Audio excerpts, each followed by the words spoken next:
ప్రధానంగా త్రిపులారు అలైన్మెంట్ మారడం వెనుక అసలు కథేంది, అసలు ఎవరున్నారు, ఎవరు హస్తం, ఈ త్రిపులారు అలైన్మెంట్ మారడానికి గల కారణాలు తెలుసుకునే ప్రయత్నం చేద్దాం. దీనికి సంబంధించి లైవ్ అప్డేట్స్ ఇవ్వడానికి మా కరెస్పాండెంట్ కిరణ్ సిద్ధంగా ఉన్నాడు. కిరణ్, చెప్పండి.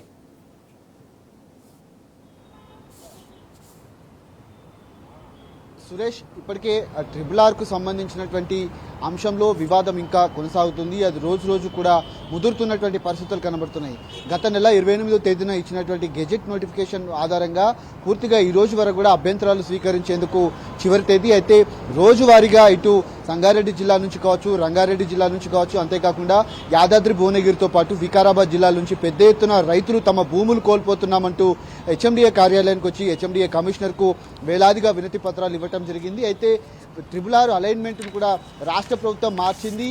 ఎందుకంటే ఆ ట్రిపుల్ ఆర్ అలైన్మెంట్ మార్చడానికి గల కారణాలు గత ప్రభుత్వం తీసుకున్నటువంటి నిర్ణయానికి విరుద్ధంగా ఈ రాష్ట్ర ప్రభుత్వం వ్యవహరిస్తున్నటువంటి పరిస్థితులు మనకు కనిపిస్తున్నాయి. ఎందుకంటే పూర్తిగా కాంగ్రెస్ నేతలకు చెందినటువంటి కంపెనీలు కావచ్చు, లేదంటే కాంగ్రెస్ నేతలకు చెందినటువంటి ఆ పూర్తి స్థాయిలో అక్కడ ఉన్నటువంటి వెంచర్లు ఏవైతే ఉన్నాయో వాటిని ఏదైతే పూర్తిగా ఆక్యుపై చేసుకోకుండా అక్కడ ఉన్నటువంటి వాళ్ళ వెంచర్లను కాపాడే విధంగా పేదల భూములపైన కేవలం 2 ఎకరాలు, 3 ఎకరాలు, 5 ఎకరాలు, 10 ఎకరాల లోపు ఉన్నటువంటి భూములను స్వాధీనం చేసుకునే దిశగా రాష్ట్ర ప్రభుత్వం ప్రయత్నాలు అయితే చేస్తుంది. పూర్తి స్థాయిలో ఇచ్చేటువంటి అక్కడ పలికేటువంటి ధర కంటే తక్కువ ధరలు ఈ భూములను తీసుకుంటూ గజానికి 8,000 చొప్పున తమ భూములను లాక్కుంటున్నారు. గజానికి 33,000 ఒక చోట పలుకుతుంటే గజానికి 40,000, 50,000 పలికేటువంటి కొన్ని ప్రాంతాల్లో కూడా తమ భూములను అన్యాయంగా లాక్కుంటుంది రాష్ట్ర ప్రభుత్వం అంటూ కూడా ట్రిపుల్ ఆర్ అలైన్మెంటు మార్పుకు సంబంధించి పెద్ద ఎత్తున ఆందోళనలు అయితే వ్యక్తమవుతా ఉన్నాయి.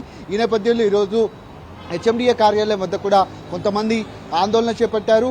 కొంత నష్టపరిహారం ఎక్కువ ఇవ్వాలని కొంతమంది అడిగినప్పటికీ కూడా తమ భూములు పంట పండించేటువంటి భూములను ఏ విధంగా లాక్కుంటారంటూ కూడా వాళ్ళంతా ప్రశ్నించడం జరిగింది. పూర్తి స్థాయిలో వికారాబాద్ జిల్లాతో పాటు రంగారెడ్డి జిల్లాలో ఇటు బిగ్ బ్రదర్స్ భూ దందాను మరొకసారి బయటపడింది.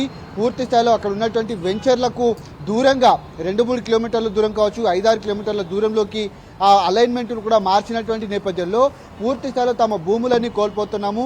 తమ కూతురు పెళ్లికో లేదంటే తమకు అవసరాల నిమిత్తం పంట పండేటువంటి పచ్చదనంతో ఉన్నటువంటి భూములన్నీ కూడా ఏదైతే రాష్ట్ర ప్రభుత్వం అన్యాయంగా అక్రమంగా లాక్కుంటుందంటూ కూడా ట్రిపుల్ ఆర్ బాధితులంతా కూడా ఆవేదన వ్యక్తం చేస్తున్నారు. ఇందులో మాజీ ఎమ్మెల్యేలు ఉన్నారు, కాంగ్రెస్కు చెందినటువంటి ముఖ్య నేతలు ఉన్నారు. వీళ్ళంతా కూడా పూర్తిగా తమ భూములను అప్పనంగా రాష్ట్ర ప్రభుత్వం లాక్కునే దిశగా ప్రయత్నాలు చేస్తుంది. కాబట్టి ఖచ్చితంగా ఏదైతే గత నెల 28 ఇచ్చినటువంటి నోటిఫికేషన్ ఆధారంగా దాదాపు 94% మంది భూములు డ్రై భూములు కావు, మా పంట పొలాలు పంటలు పండేటువంటి భూమిగా చెప్తా ఉన్నారు. అయితే 94% మంది రైతులు ఒప్పుకున్నారంటూ కూడా కేంద్రానికి రాష్ట్ర ప్రభుత్వం నివేదిక అందించినటువంటి నేపథ్యంలో కనీసం 20% మంది కూడా మేము సంతకాలు పెట్టలేదు, మా భూములు ఇస్తామని కూడా చెప్పలేదు, మా భూములు మాకే కావాలంటూ కూడా వాళ్ళంతా కూడా చెప్పడం జరిగింది.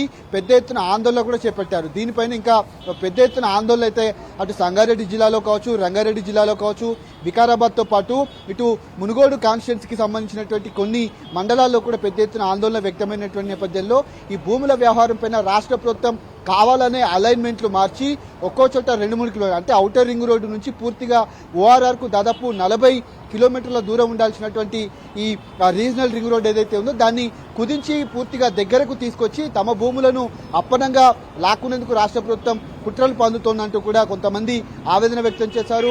మహిళా భూ నిర్వాసితులైతే కంటతడి పెట్టుకున్నటువంటి సందర్భాలు కనిపించాయి. ఈ నేపథ్యంలో రాష్ట్ర ప్రభుత్వం దీనిపైన మొండిగా వెళ్తున్నట్టుగా మనమైతే అర్థం చేసుకోవచ్చు. ఇందుకు సంబంధించి రాష్ట్ర ప్రభుత్వం రాబోయేటువంటి రోజుల్లో ఎలాంటి నిర్ణయం తీసుకుంటుంది, ఇప్పటికే 2-3 సార్లు అలైన్మెంట్లు మారాయి, ఆ అలైన్మెంట్లు మరొకసారి మారుస్తారా లేదా పాత గత ప్రభుత్వం తీసుకున్నటువంటి అలైన్మెంట్ ప్రకారమే నడుస్తుందా అనేది మాత్రం ప్రస్తుతం మనం వేచి చూడాలి. Suresh, right, thank you Kiran.